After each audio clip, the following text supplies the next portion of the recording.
2023년 4월 1일 토요일, 하나님께서 우리에게 주시는 말씀은 유다서 1장 1절에서 16절입니다.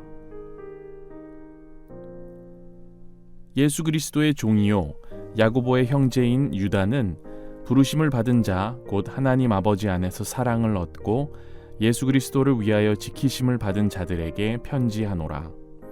긍휼과 평강과 사랑이 너희에게 더욱 많을지어다. 사랑하는 자들아, 우리가 일반으로 받은 구원에 관하여 내가 너희에게 편지하려는 생각이 간절하던 차에 성도에게 단번에 주신 믿음의 도를 위하여 힘써 싸우라는 편지로 너희를 권하여야 할 필요를 느꼈노니, 이는 가만히 들어온 사람 몇이 있음이라. 그들은 옛적부터 이 판결을 받기로 미리 기록된 자니 경건하지 아니하여 우리 하나님의 은혜를 도리어 방탕한 것으로 바꾸고 홀로 하나이신 주제 곧 우리 주 예수 그리스도를 부인하는 자니라. 너희가 본래 모든 사실을 알고 있으나 내가 너희로 다시 생각나게 하고자 하노라. 주께서 백성을 애굽에서 구원하여 내시고 후에 믿지 아니하는 자들을 멸하셨으며 또 자기 지위를 지키지 아니하고 자기 처소를 떠난 천사들을 큰 날의 심판까지 영원한 결박으로 흑암에 가두셨으며 소돔과 고모라와 그 이웃 도시들도 그들과 같은 행동으로 음란하며 다른 육체를 따라가다가 영원한 불의 형벌을 받음으로 거울이 되었느니라. 그러한데 꿈꾸는 이 사람들도 그와 같이 육체를 더럽히며 권위를 업신여기며 영광을 비방하는도다.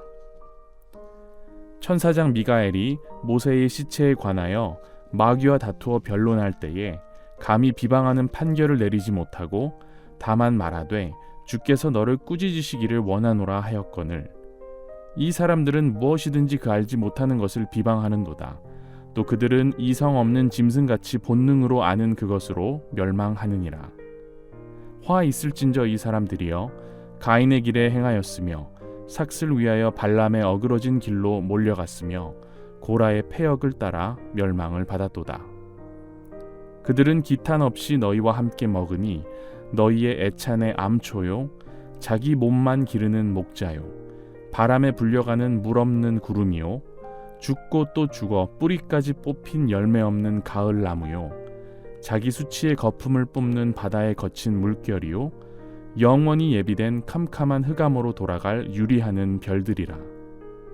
아담의 7대 손 에녹이 이 사람들에 대하여도 예언하여 이르되, 보라, 주께서 그 수만의 거룩한 자와 함께 임하셨나니 이는 뭇 사람을 심판하사 모든 경건하지 않은 자가 경건하지 않게 행한 모든 경건하지 않은 일과 또 경건하지 않은 죄인들이 주를 거슬러 한 모든 완악한 말로 말미암아 그들을 정죄하려 하심이라 하였느니라. 이 사람들은 원망하는 자며 불만을 토하는 자며 그 정욕대로 행하는 자라 그 입으로 자랑하는 말을 하며 이익을 위하여 아첨하느니라. 유다서는 신약의 요한계시록 직전에 있는 아주 짧은 책입니다.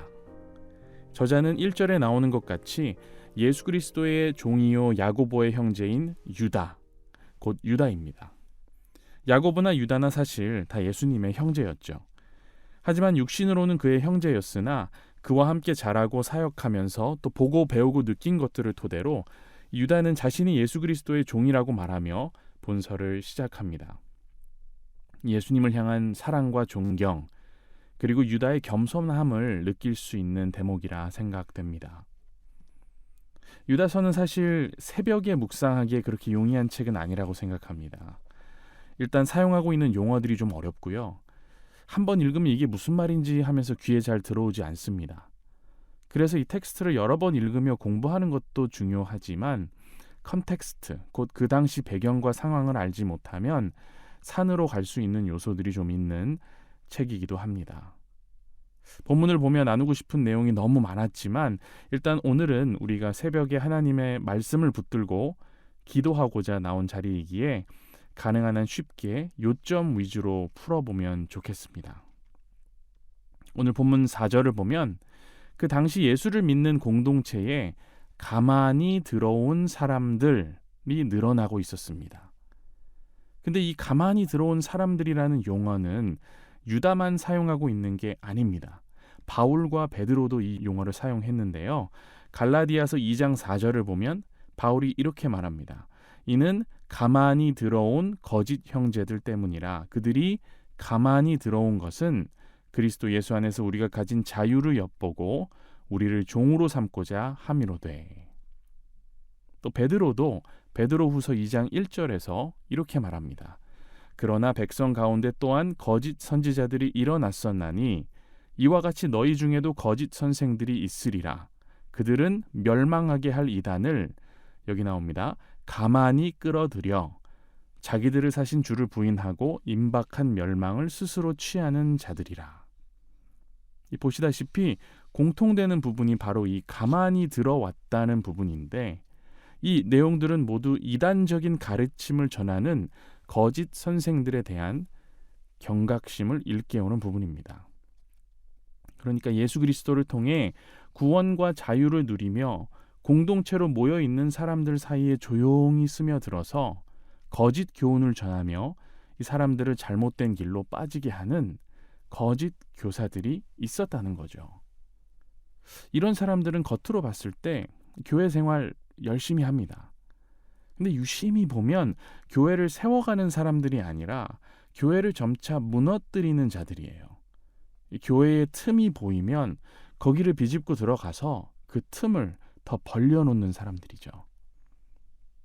그래서 유다서의 전반적인 내용은 뭐냐면 이런 사람들을 분별해서 배격해야 한다는 내용입니다. 왜냐하면 이런 사람들이 교회에 있으면 문제거리와 수치스러운 일들이 생기기 시작한다는 거죠. 예수 그리스도로부터 사람들을 떠나게 한다는 겁니다. 예수 그리스도께서 가르쳐 주신 진리의 길에서 떠나게 만드는 사람들이라는 거예요. 하지만 유다는 말합니다. 그렇다고 걱정할 필요는 없다고.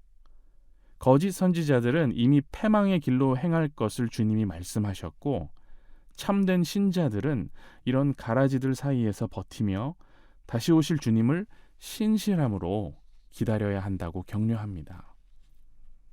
자, 그렇다면 오늘 우리는 뭘 봐야 할까요? 저는 오늘 우리가 이 본문에서 거짓 선지자들의 특징들을 포착하는 게 중요하다고 생각했습니다.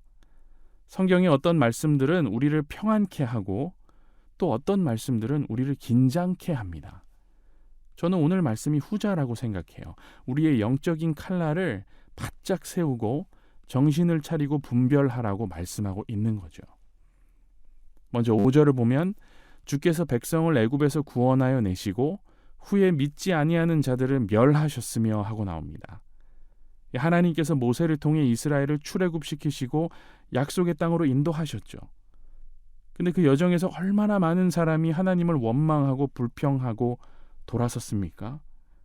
특별히 여호수아와 갈렙을 제외한 10지파의 정탐꾼들은 하나님을 원망하고 불평을 늘어놨고 하나님께서는 결국 그들을 멸하셨죠. 그러니까 불순종, 불평하는 모습을 꼬집어서 말하고 있는 겁니다. 또 6절, 하나님께서 처소와 임무를 정해주셨는데 그것들을 무시하고 제멋대로 행동하기 시작한 타락한 천사들에 대한 얘기가 나오죠. 이것은 교만함에 대한 경고의 메시지입니다.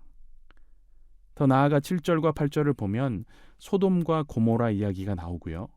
또 육체를 더럽히는 사람들의 모습을 묘사하고 있습니다. 이 소돔과 고모라, 우리가 이름만 들어도 잘 알지 않습니까? 하나님의 창조 질서에 어긋나는 음란한 행위를 일삼다가 멸망한 도시들. 그러니까 무질서와 성적 타락의 모습을 하나님께서는 불꽃같이 무서운 눈으로 지켜보고 계신다는 거죠. 그런데 여기서 끝이 아닙니다. 12절과 13절에 나오는 표현들이 정말 놀랍습니다. 기탄 없이 함께 먹는 애찬의 암초, 자기 몸만 기르는 목자, 바람에 불려가는 물 없는 구름, 뿌리 뽑힌 열매 없는 가을나무, 자기 수치의 거품을 뿜는 바다의 거친 물결, 영원히 예비된 캄캄한 흑암으로 돌아갈 유리하는 별들. 하나씩 우리 짧게 살펴볼까요? 애찬을 망치는 암초, 무슨 뜻일까요? 이것은 예수 그리스도께서 제정한 거룩한 식탁 교제를 남용하여 자신들의 탐욕이나 음란을 채우기 위한 수단으로 교회를 이용하는 사람들을 뜻합니다.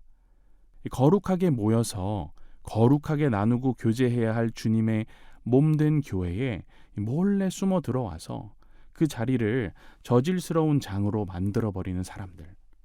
교회를 사교의 장 정도로 생각하고 자신들의 욕구를 충족시키기 위해 이용하는 사람들을 말하는 겁니다. 자기 몸만 기르는 목자, 무슨 뜻일까요? 이것은 교회의 지도자로 세워져서 그럴듯해 보이나 양을 돌보지 아니하고 자기 자신만을 돌보는 거짓 교사들을 말하는 겁니다. 이런 지도자들은 자기 자신은 물론 함께하는 사람들까지 타락의 길로 이끄는 구약의 발람과도 같은 존재입니다. 또 바람에 불려가는 물 없는 구름은 비를 뿌릴 것 같이 보이나 바람에 밀려 그냥 지나가는 모습으로 거짓 교사들의 주장과 교훈이 허망한 약속에 불과하다는 것을 뜻하고요. 또 뿌리 뽑힌 열매 없는 가을나무는 이들이 제 아무리 대단해 보이고 높은 자리에 앉아 있어도 결국 열매 하나 없이 불에 던져지는 장작 신세가 될 거라는 말씀입니다. 다음으로 자기 수치의 거품을 뿜는 바다의 거친 물결은 파도에 쓸려서 육지로 올라오는 더러운 오물들을 연상하게 합니다. 거짓 교사들이 아무리 화려하게 혀를 놀리고 꾸며대도 결국 그들 속에서 나와 수면 위로 올라오는 것은 오직 수치스러운 말과 행위뿐이라는 말씀입니다. 그리고 마지막으로 영원히 예비된 캄캄한 흑암으로 돌아갈 유리알은 별들은 항해를 할 때 전혀 도움을 주지 못하는 별들을 묘사하는 겁니다. 이런 별들은 반짝하고 하늘에서 예쁘게 빛날 수는 있으나 결국 아무런 도움을 주지 못할 뿐만 아니라 전혀 신뢰할 수 없는 존재들이고 결국 심판대 앞에 서면 철저히 멸망할 거라는 매우 무서운 말씀입니다. 근데 여러분, 이런 사람들이 정말 문제인 것은 신앙생활을 잘 하다가 잘못된 길로 들어서서 안타까운 사연 때문에 이런 모습이 된 게 아니라는 겁니다. 그런 거였다면 회개의 길이 열려 있고 교정이 가능합니다. 하지만 거짓 교사들은 그런 사람들이 절대로 아닙니다. 이들은 애초에 교회에 들어올 때 더러운 의도를 갖고 입장하는 사람들입니다. 타락과 부패와 남용이 목적이자 목표인 사람들인 거죠. 그래서 배척해야 된다는 거예요. 교회에 들어올 때 교회를 어떻게 이용해 먹을 것인지, 어떻게 타락시킬지에 대한 전략을 세워서 들어오는 사람들이기 때문에 좋게 대하면 씨알도 안 먹히는 게 거짓 교사들인 겁니다. 그래서 예수님도 이들에 대해 경고하는 것이고, 실제로 교회를 개척하고 지켜나가던 사도들도 또 오늘 유다도 이처럼 강력하게 이들을 배척하고 조심해야 한다고 거듭 말하는 거죠. 8절에 보면 이런 사람들을 일컬어 꿈꾸는 사람들이라고 합니다. 그런데 조금 더 원문에 가깝게 번역하면 더러운 꿈을 꾸는 사람들이 맞습니다. 성경에서 꿈의 영역은 분별해야 하는 영역입니다. 꿈은 인간의 욕망과 정리되지 않은 생각들이 무분별하게 튀어나오는 무의식의 세계이자 또 때로는 하나님께로부터 오는 특별한 메시지를 전달받는 영역이기도 하죠. 거짓 선지자들은 이 영역을 이용해서 사람들에게 거짓된 꿈을 전달하고 그것이 하나님으로부터 온 것이라고 착각하게 만들며 교회의 질서를 흐트러뜨리는 반면 참 선지자들은 그러한 잘못된 꿈과 환상을 분별하고 그런 것들에 대해 경고하며 희미한 것들을 명확하게 볼 수 있도록 끊임없이 기도하고 권면하는 사람들인 겁니다. 사랑하는 여러분, 오늘도 더러운 꿈을 꾸는 자들은 계속해서 주님의 몸된 교회를 향해 걸어오고 있습니다. 하지만 하나님의 꿈을 꾸는 자들은 자리를 지키며 눈에 불을 켜고 오늘 유다가 우리에게 전하고자 하는 메시지를 마음에 담아야 할 겁니다.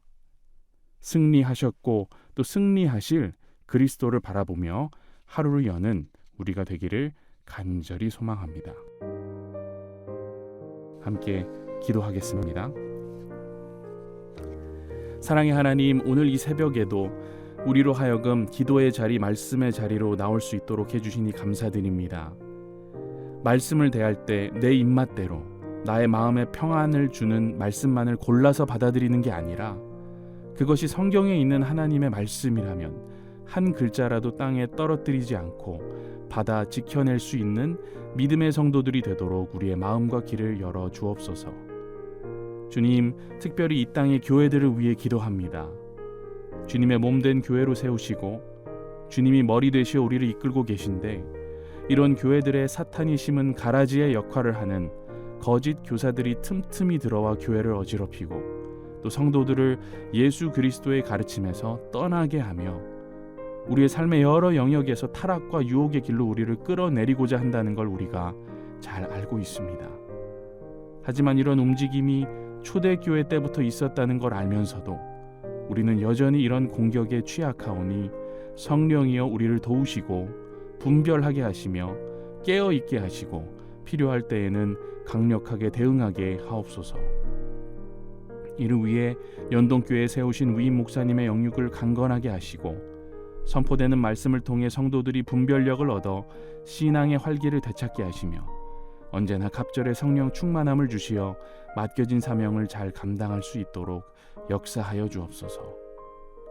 더불어 주님, 오늘 이 시간 그 어떤 곳보다 성도들의 분별력이 요구되는 곳은 북녘 땅에 있는 그리스도인들의 보금자리가 아닐까 생각하며 깊이 중보합니다. 우상 숭배와 거짓 가르침을 유지하며 사람들을 세뇌와 두려움으로 다스리는 지도자들이 영원히 예비된 캄캄한 흑암으로 돌아갈 유리하는 별들과 같이 되게 하시며 속히 그렇게 되게 하옵소서. 더불어 오늘도 전쟁과 재난 가운데 기도로 하루하루를 연장하고 있는 우리의 형제 자매들을 기억하사 그들에게 산 소망이 되어 주옵소서. 이 모든 것 우리 주 예수 그리스도의 이름으로 간절히 기도합니다. 아멘.